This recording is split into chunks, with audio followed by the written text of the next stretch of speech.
I thought it was a curse. I started taking HRT that I was like, this is not a curse, it's a blessing. Kris Tyson is one of Mr. Beast's best friends and co-workers who recently set the internet on fire by coming out as non-binary. A lot of Kris's fans were upset because they felt like they were losing Kris, and others were primarily upset because Kris appeared to break up his family in order to pursue what he believed to be his true identity. But a few days ago, Kris had his first interview since the news broke, and I think that this was a really eye-opening interview, especially when it comes to the issue of identity. Let's get into it.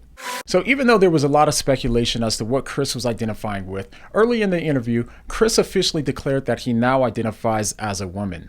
You've had a lot of people speculating on your gender. Yes. You know, just you growing out your hair. Yeah. I mean, today you showed up fully presenting as a woman. I did, because I am a woman. Oh, shit. She, her. You've never said that before, right? I've never said that publicly, no. But I've been fully confident in that decision for over a year now. So over the last year, Kris became fully confident that he was indeed a woman. But where things started getting more interesting to me is when Kris started talking about what it was like growing up with gender dysphoria. Fear and rejection was a constant theme, going all the way back to when Kris was only 6. I was 6 years old. My sisters went to camp.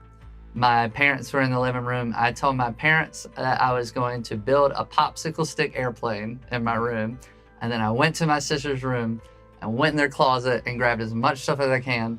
And I locked my door and I turned on Arthur. And it was the episode where there was ballerinas and I just pretended to be a ballerina and danced around my room. And from that moment on, I was like, I don't know what this is, but I know I need to hide it, because I don't think the people, I don't remember exactly what made me hide it at such a young age, but I think it was just like, you know, growing up in that area, going to, you know, a very very, very religious, well, all churches are religious, but this one was extra religious. Super religious. Religious XXL? Yeah, it was the premium. So Kris describes wanting to be like a ballerina when he was only 6 years old, and because he grew up in the church, he knew that he wouldn't be accepted if he came out as a girl, so he hid his feelings from everyone else. But as Kris continued to talk about his internal perception of feeling like a woman, I thought it became much more clear to see just how hard that this was on Kris. The more that he talked, the more that you could see it on his face, just how incredibly hard this was for him to deal with. For so long, every day, I would go to bed and I would have dreams, vivid dreams I was a woman, like my whole life. And I would wake up in the morning and it was just like getting ripped out of a reality that I didn't want to be taken out of. So it was like the dream was the reality. Yeah, there was times where I would just lay in bed all day and just sleep because it was more fun to do that, or more enjoyable to me to do that, because the real world, I didn't feel connected to it. I've really never felt connected to my body. All right, now this is important, and I think that it's a point that far too often goes overlooked in these sorts of conversations. As you just heard, it appears that Kris had a really hard time with dysphoria his entire life, which is a problem that might be easy for us to dismiss if we haven't experienced it, but a lot of times in these emotionally and politically charged conversations, it's easy for us to forget that these are real people going through real issues that seem incredibly confusing and difficult to navigate. But although I can sympathize with where Kris is coming from, we've reached points in the conversation where Kris and I would probably strongly disagree. For example, take a listen. Like you were talking about, 6, 7, 8 months ago, my hair started growing out, all those kind of things. I wasn't quite sure exactly who I was yet, but I knew I was not cisgender. So I needed the freedom to be able to express myself and be able to figure out who I was. And so for a while, I was trying gender fluid. I was like, what is making me feel like I'm bi-gender? What is tying me to this, masculinity? And really, it was after a lot of talking with a therapist and a lot of self reflection, I realized it was really just the societal pressure of, you're Kris from Mr. Beast. You're the guy that starts the fires. You're the guy that builds the stuff, And my whole life, I've enjoyed doing those things, but I've never really felt like the guy. Yeah. I came out to myself with my therapist, and it took 3 therapy sessions where I was like, I've known this for a long time. I'm pretty sure. And then I was, I know and then I was like, I am a woman. And it was hard for me to say that because I was so scared of saying I am a woman and then instantly hearing, no, you're not. Because in my head, I fought with that every day. Now, what's interesting about everything that was just said there is that it's only recently that we as a culture started looking inside to find out who we truly are. In the past, if you asked people who they were at core, they would appeal to who they were in their family by referencing their family name or by appealing to what they did for work as a contribution to their group or tribe. But what's interesting is that the way that they knew that they were living out their true identity was by suppressing their internal intuitions or feelings or desires for the sake of their family and or their job. But today is almost the exact opposite. For example, as Kris goes on, we see him and Anthony in agreement that our internal perception of ourselves should be elevated over our group and our occupation rather than identifying with our group or our occupation. People making YouTube videos saying that your decision to be yourself and to openly be yourself is destroying Mr. Beast and it's gonna mess up the business and you should have thought about that. I should have thought about that. That's all. How dare you ruin the business by being your true self? How dare you exist?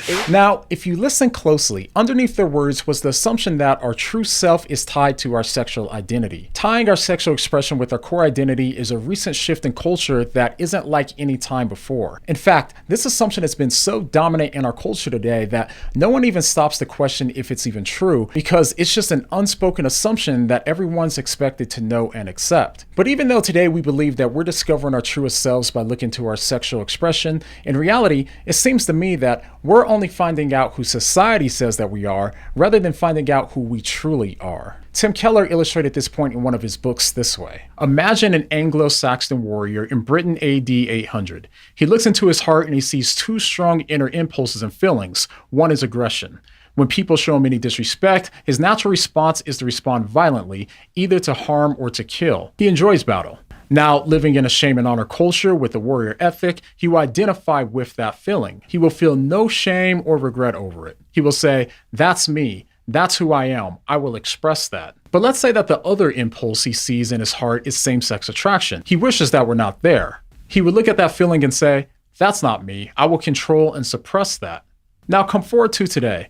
Imagine a young man walking around Manhattan. He has the same two impulses, both equally strong. What will he say to himself? He will look at the aggression and say, this is not who I am, and will go to therapy or some anger management programs. He will look at his sexual desire, however, and conclude, this is who I am. That's me. So in this particular example, why does the person think that his sexual desires is who he is and the Anglo-Saxon thinks of himself as hostile to that identity? The reason why is because society is the one that informed them of their identity, and the same goes for us today. Although we like to think that we're the ones who decide who we really are, in reality, it's our culture that tells us who we really are, rather than discovering it for ourselves. We unconsciously adopt our identity from our society and mistakenly believe that we're the ones making the discovery. So when Kris says he found who he truly was by looking to his sexual identity, like all of us today, he could be mistaken. But something else that easily gets overlooked in our culture today can be seen in what they say next. And the thing that was really keeping me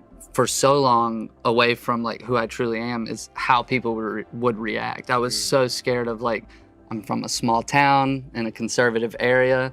So when I was younger, I was like, this little bubble is my entire world. How will they react? Then I got a little older. I was like, maybe one day, and then I got famous and my bubble went from this small little town to hundreds of millions of people. So Kris talks about being part of a group that was religious and conservative and his fears of how they would react. And despite his fears, he decided to just be himself and not care what anyone else thought. But even though we like to say, I'll be true to myself no matter what anyone else thinks, and feel proud for being our true selves in the face of rejection, there's still a reason why we post these stories on our social media pages for everyone else to see. The reason why is because we all need to get acceptance from outside of ourselves, even while we're telling the world how much we don't care about what anyone else thinks. What's hidden in these stories about us being our true selves in the face of rejection from a particular group is that they're often really a cry for acceptance from a different group that we want to be part of. We hope that they'll validate us for bravely proclaiming who we are in the face of adversity, since that's something that's seen as heroic in today's culture. But essentially what we're doing when we complain about being rejected by one group is secretly hoping to gain acceptance acceptance from a different group. And this leads to the real issue in all of this. Like Kris, it isn't enough for us to just want to be our honest and our true selves. What we really want, even more than that, is to be accepted for being our honest and our true selves. We all want to be valued by those that we find valuable. We all want to be adored by those that we adore. And we also want to be accepted by those that we accept. It's simply not possible to only seek our own validation in life and remain mentally healthy. We all need someone or some group outside of ourselves to tell us that we're valuable so that way we can believe it. But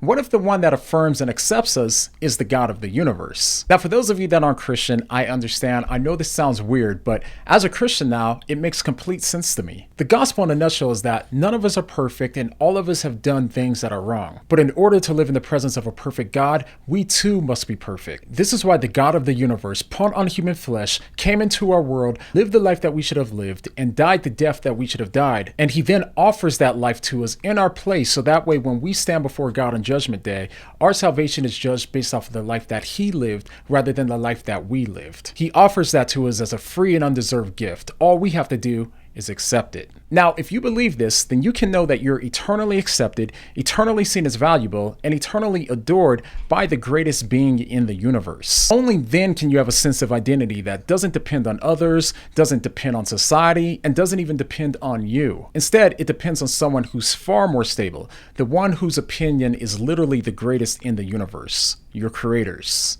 Now, I know that this sounds pretty weird to those of you that aren't Christians, so if you're really trying to understand what I mean, go ahead and click on this video to find out, and I'll see you over there. And to the Christians, pray for Kris and his family from a place of humility and understanding, and not one of arrogance, since we aren't saved for being less sinful than Kris, but only because of God's grace. And if you choose not to, I hope you don't mind me asking, but what do you mean?